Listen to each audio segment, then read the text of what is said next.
Awal Juli ini, sampailah saya ke kota Tianjin, kota 2 jam berjarak dari Beijing, kota bekas wilayah kolonial Prancis. Di sana ada perusahaan kimia, salah satu perusahaan kimia terbesar di dunia, PCC namanya. Mereka punya kemampuan mengurut asal produk mulai dari C-karbon, C1, lin, sampai C50. Bahkan ratusan mata rantai kimia lainnya mereka punya dengan berbagai finish produk yang berjumlah ribuan turunannya. Bahkan sampai produk kimia terkecil, nano nylon pengganti Kevlar tahan peluru, mereka juga punya. Kehadiran saya di sana atas undangan mereka diawali dengan sampel yang saya kirimkan 2 bulan sebelumnya. Kebetulan kami ada usaha milik keluarga, yaitu saya dan kakak saya di daerah Tapal Kuda, Jawa Timur. Usaha ini sudah 30 tahun lebih, di mana produknya kami kirim biasanya ke Eropa. Namun namanya usaha skala rumahan, ya kecil lah kapasitasnya. Ketika jadwal makan malam, di mana saya diatur untuk ketemu dengan tetua ahli kimia untuk berdiskusi lebih lanjut, saya seakan makan malam dengan maestro alkemi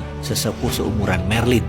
Merlin itu alkemis gurunya King Arthur zaman dulu. Bahasa Inggris mereka sempurna, walau mereka bertiga usianya sudah di atas 84 tahun. Pendidikan mereka didapat di kampus kenamaan di Amerika dan Eropa. Mereka tamatan MIT dulunya, way back then, sewaktu mereka ambil program doktor. Salah satu di antara mereka mulai membuka pembicaraan dengan pertanyaan, how can you mix the precious metal with common metal, becoming alloy like this? Katanya sambil menunjukkan sampel yang saya kirim.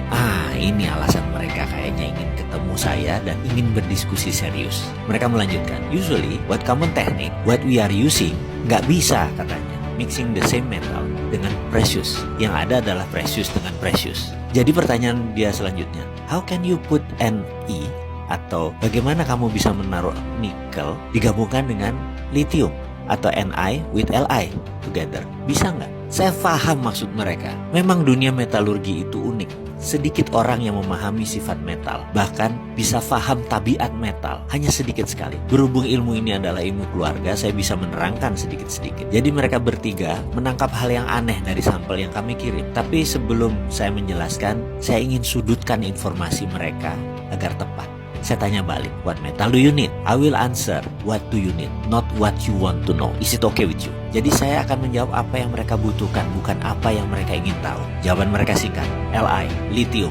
Itu jawabannya. Saya tanya balik, itu apa mereka perlu lithium? Power bank katanya. Saya tanya balik, ini power bank untuk handphone, mobil?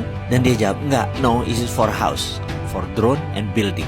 Mereka jawab. Asli saya terdiam, otak saya setengah kram. Makan malam Cina Muslim dengan Xi'an style, kambing muda yang lembut seakan tidak terkunyah jadinya. Saya bilang mohon penjelasan lebih lanjut. Hanya kalimat itu yang keluar dari mulut saya, yang dijelaskan dengan terjemahan singkat sebagai berikut. Bayangkan ada baterai yang bisa di-charge selagi listrik di rumah dipakai selama 4 jam. Lalu baterai tersebut akan dipakai selama 24 jam, seperti power banknya telepon. Jadi misalnya bayaran listrik kita yang biasanya 1 juta itu tinggal 20% atau tinggal 200.000 karena kita hanya memakai 1/5 daya listrik per harinya, di mana sisanya 4/5-nya akan menggunakan power bank tadi. Dan mereka menarget harganya tidak lebih 14 juta rupiah, itu pun dengan margin keuntungan di atas 40%. Siapa sih yang nggak bisa beli power bank yang bisa menghasilkan 5.000 kilowatt dengan harga 14 juta yang bisa mengirit 80% biaya listrik bulanan? Saya bukan kepikir masalah siapa yang akan beli power bank tersebut, tetapi daya listrik PLN yang Indonesia saat ini lagi bangun jadi akan sia-sia karena menurunnya kebutuhan rumah tangga karena daya listriknya tidak diperlukan lagi karena semuanya sudah bisa di-save di power bank. Penjualan